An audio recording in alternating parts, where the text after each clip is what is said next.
Courtney is finished. I'm finished With her tattoo. It's big too, y'all. And we got a real one in the building. That's out to my man Reason. Y'all clap it up one time. What's the deal? What's the deal? The new project about to drop in a big way. It's going down. It's called, is it Faded of Poor and Riches? No, so the album is called Porches. That's the number one. That's the first track on the. Got you. Yeah, on the album. Yeah, but the album is called Porches. Drops on Friday. My sophomore album. I'm excited about it. So tell me how you came up with the concept for Porches. Porches was about. It's really an album about love and understanding. My whole concept with it was, we all go through the same things, whether we from different neighborhoods, similar class. Similar environment, whatever that is, we're going to go through similar struggles, triumphs, W's, L's. And so it was really an album that I wanted to make to get people to understand that we all go through similar things, so we should love each other and understand each other better through that process instead of point the finger. A lot of times when things happen nowadays, we just look on social media and down each other instead of trying to uplift each other and understand that we all going through. Can I cuss? I don't know. You okay. say whatever. Yeah, we all going through shit. Say. Yeah, okay, cool. Yeah, we all going through shit. And it was really at a point in my life when I needed love and understanding, so I figured I might as well get that to the world. So that's dope, man. I mean, like, you come from an age and even it seems like the team that you run with is real aware of self. Yeah. You know what I mean? And that's expressed through your music, which hasn't always been in hip hop. Yeah. So to be able to even just what you said, like, do you find that, especially in this environment, a lot of it, I feel like people are in touch with their emotions, but sometimes it's more toxic energy than it is with someone like realizing like, yo, we actually trying to be better human beings out here. Exactly. And to put that, even coming out here from the West Coast type of, it's a different energy. So how do you feel like in that environment that, like, do you fit into what's going on in hip hop? It's weird because it's just what you said. Like, a lot of what gets attention is the negativity, is the bad shit, the viral moments, whatever the case may be, and then you turn around and you have the positive things and they never get the same light. For me, I started doing music because it was therapeutical to me. It was something that allowed me to get my emotions off my chest because I wasn't good at talking about shit, you know what I mean? And that was my way of being able to get it off. And I just try to focus on how music makes me feel, how it makes me feel better. And then fans that listen to these records and say, I was going through that and I felt like nobody else understood what I was going through, you know what I mean? So that record made me feel seen, it made me feel heard. I just try to focus on that. So who are some of your influences? Cole is one of my favorite rappers. That's right. Cole is one of my favorite rappers. Wayne is like my favorite rapper of all time. Yeah, Nick. Wayne is your favorite rapper of all time. He said what he said. He be trying to play Wayne. It's crazy. Yeah. I love Wayne. when y'all saying he's the greatest ever. My two goats is Wayne and Hov. I always say that. Those are my two goats. You got one of them, right? But Cole is a big influence to me. Of course, Dot. Grew up listening to a lot of Fabulous. I grew up like listening to like the niggas that was like rapping. You know what I mean? Right. Facts. Not a knock to what's going on. You know, music has evolved, but those have always been like my influences. Nah, that's dope. And then so again, like to come from out here. I mean, you grew up in Carson, right? Yeah. So like we have a different bop, a different sway with how we move that seems to be missing in current hip hop. I mean, we see a lot of debates where they saying like, you know, the West Coast fell off. Yeah. You know what I mean? Yeah. We is crazy. We ain't had a star since Dot. Yeah. You know, globally. You know what I mean? We tap into our region, you know what I mean? And, you know, and we make noise. And sometimes we don't even care if anybody else likes what we like because we move how we move. Yeah. But how do you feel? Do you agree with that, you know, the West Coast kind of has lost their influence when you think about, because, you know, Atlanta, the South, even now Memphis, like they got it in a chokehold for a long time. Right. And other than K-Dot, you know, there's nobody else that has affected culture globally, like that, but we used to have it. We used to have Snoop. We used to have Quick. We used to have Cube. We used to, and then, since then, we ain't really, since, Kendrick, we ain't really had somebody put on for the West Coast like that. Yeah, that part is true. I've seen like the list and whatnot, like Complex, they had us ranked like 4th or something like that. I didn't necessarily agree with that just because I feel like we got Doja and Tyler. I feel like that's 3 juggernauts. You know what I mean? So, but even with Doja and Tyler, they like as much as they are hip hop, they not. Tyler's hip hop. I'm not letting that slide at all, bro. Tyler is full blown hip hop. For what Doja, I understand. I understand that. Tyler, his music is alternative. I love Tyler.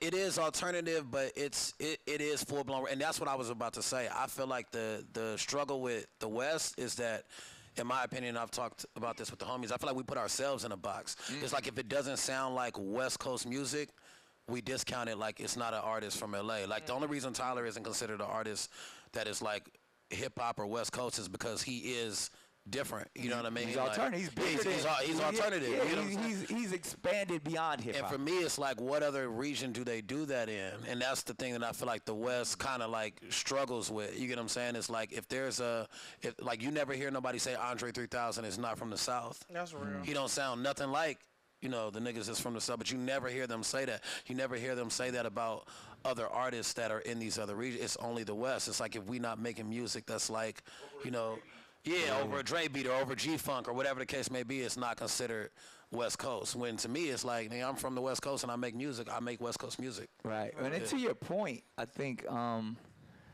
the sound, the original sound is kind of, it's a staple. Yeah. But I think this generation has grown beyond it. Exactly. So sometimes, to your point, like Tyler's not going to sound like a West Coast artist. Yeah. Because his music just doesn't sound like your typical West Coast sound. So maybe the correction is, the stereotypical West Coast sound doesn't have the prominence that it used to have. Because there are people who have had huge successes, like you said, that just they don't necessarily, follow the blueprint of a West Coast this artist. generation just don't like music that you can understand. It's just run-on sentences. That's what they like. They're like editing it, comma here.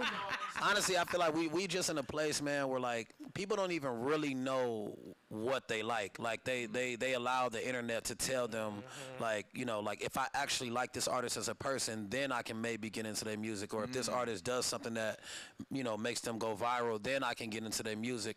And it's less about the music, and that's why I think that we've seen like a lack of consistency of quality. Like this has been, like I think they were saying, like it's the 50th year of hip hop, and for the first 6-7 months we didn't have a record that placed at the top of the that was a hip hop record.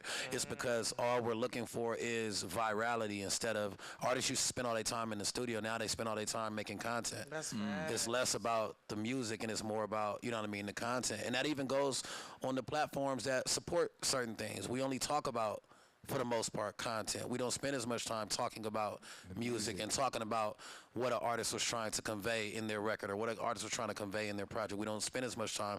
We just spend time talking about the viral moments. You know what I mean? And so I think that's kind of the pop culture, the social conversation. Exactly. Opposed to like a true artist. So how do you deal with that? How do you deal with having a new project on the forefront and knowing that you're in competition with TikTok stars. You're in competition with whatever, everybody want to talk about the Alabama brawl. You know what I mean? Like, which is fine. But it's a little different in that sense that you're not. You know what I mean? Like the music isn't the topic of the conversation. It's a rough thing as an artist, especially an up-and-coming artist, to deal with. I always tell people like this is the hardest time as an up-and-coming artist to make it because you're not only competing with other artists, you're competing with everything. You know what I'm saying? You're competing with, if knock on wood, if somebody dies on the same weekend that you drop an album, or if something happens and like you said a brawl breaks out or whatever, you're competing with all of these things. For me, like I said, I just always try to my rule in life is just control what you can control. So I try to focus on why I made the music. You know what I mean? I made the music for this reason. This is what I'm going to focus on. I'm going to focus on the people that want to hear it, the people that want to receive it, put all my energy into that. You know what I mean? And whatever comes from that is what comes from that. There it is. Let's get into some music real quick. Do we got one of Reason's tracks up? Yeah, I think we got the latest single. It's called You Better. It's my up-and-coming album, Porches, on Friday. This is the second single off of that. And, yeah, it's a fun record. There it is. Let's do it. Shout out to the homegirls that helped me actually write that record. Did you get your friends to do it? Like, yeah, them the homegirls. Really? Like, they not artists and nothing. Like, we was just in the studio. I was like, yo, like, what do y'all say to each other when y'all getting dressed? Go Like, what do y'all say? You know what I mean? Like, what? Yes. And we just went through, like, you know, the verse and the liquor that they want to drink. I literally was at, like, what, you know what I mean? Like, what you want to drink? What are we, you know what I'm saying? And we just walked through it. Yeah. Go Bears. But it's also called Jesus Take the Wheel. Jesus Take the we Wheel. We have to put that on Worship Wednesday. Yeah, man. I'm going for a gospel Grammy. I know that's right. Nah, that's man. so dope, man. Like your vibe, like everybody's like, yo, this is definitely our type of vibe. Me and Courtney just got matching tattoos that say Jesus is my homeboy. We lifers, we besties for real. That's man. really funny, bro. Like, We did. I mean, when did we have that debate? Like a month ago? Yep, had to be. I have no concept of time anymore. Was that only a month? Maybe a month and a Jeez. half. Freeze was like, yeah, a month and a half ago. And then Freeze made it happen. He got our guy Blue, the tattoo artist, in here. Yep. And are you tatted? I only got one tattoo because I grew up with a black mama that was like, nah, it's not rocking. But Hey, I got one. didn't let me get no tattoo. Yeah, I got a big Kobe piece. Once Kobe passed, that was the only thing that I ended up getting. So I got a big Kobe piece on my leg. But yeah, mom's was I don't got no piercings, no tat. My mom's was not rocking. I know. She wasn't rocking That's for how none they of that. be. Yeah, Yeah. none of Church that. home or Not a church home, but just it strict might mama as well. home. Yeah, just a strict black mama that's not playing none of that shit. Yeah, for real. Nah, that's what's Yeah. I mean, a lot of people don't know your origin, man. Like Yeah. like obviously coming from the West Coast, coming from Carson, how did you get on? How did TDE find you? How did it all happen for you? Yeah, for me, I started actually doing music late. I was playing basketball, so my plan was to go overseas and play professionally. And I got a contract to Greece. And in that so time you frame, hoop. I was like playing like for real. I be Yeah. telling niggas like we can do them celebrity games, and I'm gonna be out there really like trying to play for real. Y'all need to get I'm a that's little how older Hitman now, though. Holla is too. Yeah, nah, Hitman Holla. I actually want to play against him because I hear he got game, and I've He's a seen something. hooper Yeah, I've who heard that can he rap. really like D1, like, exactly, you know what I exactly. mean? So I Like- come from that, you know what I mean? And so, like I said, I was doing music because I went to school in Iowa, and I grew up in LA. I grew up in an all-black environment, but when I went out there, it was like a culture shock. And so I went through a lot of things personally, trying to figure out who I was and how I fit into this new space. And I started rapping just to get things off my chest, and I just fell in love with it. Oh wow. And so when it was time to make the decision, do I go to Greece or, you know, I just was like, yo, I want to rap. And that's the last time that my agent talked to me after that. Wow. Yeah, that's the last time he had a convo with me. And I just started moving around the city, doing my own thing, putting my money up. I went to school, so I understood that music was a business and that you got to pay to play and put your money where your mouth is. So I did all those things. If I wanted to open up for an artist, I would pay the artist for a headlining show and then book myself as the opener. If I wanted to, you know what I mean? I was just doing whatever it took, you know what I mean? Yeah. I even went so far as to, like, you know, pay an artist to be the opening, the headline, and then give the show away to somebody else to host it as if I just got booked for the show. You know what I'm saying? Like, to make it a look or whatever. And just kind of build my buzz up and whatnot. And one of the guys from the label, Keem, he ended up finding me, bought 20 tickets to my first headliner show in LA, brought some niggas from TDE, and then the rest kind of just worked itself out. That's great. 'Cause, I mean, that first of all, brilliant. Yeah, you thank know you. What I mean? Thank you, bro. But it's so hard on the West Coast to get yourself heard, to be known, because it's cloudy. You know what I mean? It's a lot of it's a lot of gang culture. I'm about It's to a say, lot especially in my lane, because everything that gets the attention on the West is either gang culture music or turn up music. You know what I'm saying? Like, that's what gets the majority of, like, what people are gonna pay attention to and talk about. So other than, you know, your business, your brilliant business acumen, what do you think made people connect with you? Because you're not one of those dudes. You don't have your typical West Coast. Yeah. Honestly, in the most humble way, bro, I was just nice. Like, honestly, being completely, I was vulnerable, I was honest, and I was a really good rapper. And I feel like my rule was always, in any situation, I just need people to hear me. So even when I would go to like South by Southwest and I would perform, I remember performing at South by Southwest, there was literally nobody in the crowd, legitimately. And I started rapping, and by the end of my first song, there was like 80 people in front of the stage. My rule was just always just rap and let people hear me, you know what I mean? And so I've kind of always like work like that. Like I just need the ears. I don't need the, the gimmicky things. I just need the ears and people to really pay attention. So what's the goal? The goal for me was just always to be the biggest artist I could be, but in my lane. Like I grew up looking at Jadakiss and Fab, and I just wanted to be respected as one of the like best rappers of my generation. And of course, niggas want big records because we want money. You get what I'm saying? But at the end of the day, for me, it was really just about the respect and giving people like real music that they can live with. I want my projects and my catalog to live on in a good way. You know what I mean? I don't want to be an artist where they just remember the single. I want them to remember me for my full-blown catalog where they can name album after album and go and look at it in its quality, And so that's really what I'm focused on. I feel like I'm an album artist. And it's your second project. Second project, Porches, on Friday. Now it feels like, and I mean you can expand on this if you like, but it feels like you operate as an independent artist. Yeah. You know what I mean? Like, but you also got one of the biggest labels, in the game, with TDE. Yeah. How do you manage that, and how do that perception? Because I'm pretty sure that even the way you have to move, and it seems like a lot of this is, self-proficient and, self-motivating. But again, there's that gargantuan of a title that's, one you got to live up to, that's Kendrick. Yeah, exactly. Automatically off the bat. All of these people, but then again, you move how you move. Yeah. For me, it was that was a tough balance because it was like, you want to move how you move and do the things that you feel like you should be doing to progress your career, but at the same time, you also don't want to move in counter or against what the label, wants. And so it was just a lot of growing pains, a lot of conversations, a lot of, back and forth and arguments and debates. But, ultimately, I feel like if the ultimate goal is to keep progressing, it should be something that's just as simple as a conversation. But it is something that's tough because it's like I'm not with like an Atlantic where they just say here and give you the budget and then you do what you want with the budget. You know what I mean? I'm with a label that has its own identity, its own brand, and you have to try to make your identity and brand fit within that, you know what I mean, and still be able to do things and move the way that you feel like you need to move without, stepping on toes and whatnot. Yeah, and it's just like the struggle of like the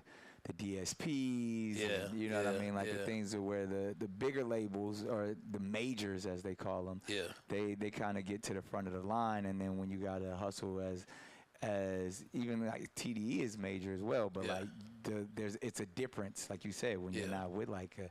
Well, TDE is major in the scale, but they are an independent label. You know what I mean? They're an independent label, and so you have some artists that sign with majors within TDE, for distribution or whatnot. Like Scissor's situation. Exactly, But if you're not, then you just got to find a way to fit into that mode and be able to do that. And it is tough because you don't get that major budget or major, the looks that come with the major. That's why people, you know what I mean? So, I explain that to my artists all the time as, having incredible. There's some people, they look at other people like, but they're Incredible Republic. Yeah, exactly. It's a whole different. You're just incredible. That's just my money.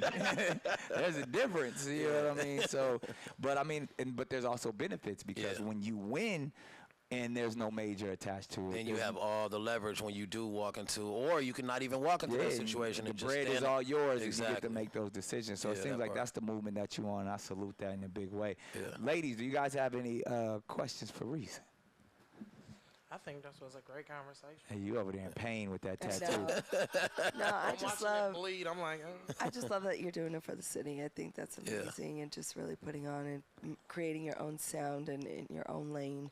Especially with, like Nick said, being with such a big label like TDE, you are creating your own thing and your own vibe. Yeah, I appreciate that. Yeah. That was always like the challenge with getting with TDE. It's just like the the shadows that you walk in, you know what I mean? And Yes. everybody automatically, especially when I came in, it was like a lot of the bigger artists hadn't dropped at that point. So it was like I was always fighting for that notoriety. Like, oh, okay, this Reason dude's cool, but where is Kendrick? Yeah. Where is, you know what I mean? Like, Yeah. and you just got to kind of block out the noise and just, you know, fuck with who fuck with you, and, you know, who don't, you know, you will get them on the bounce back.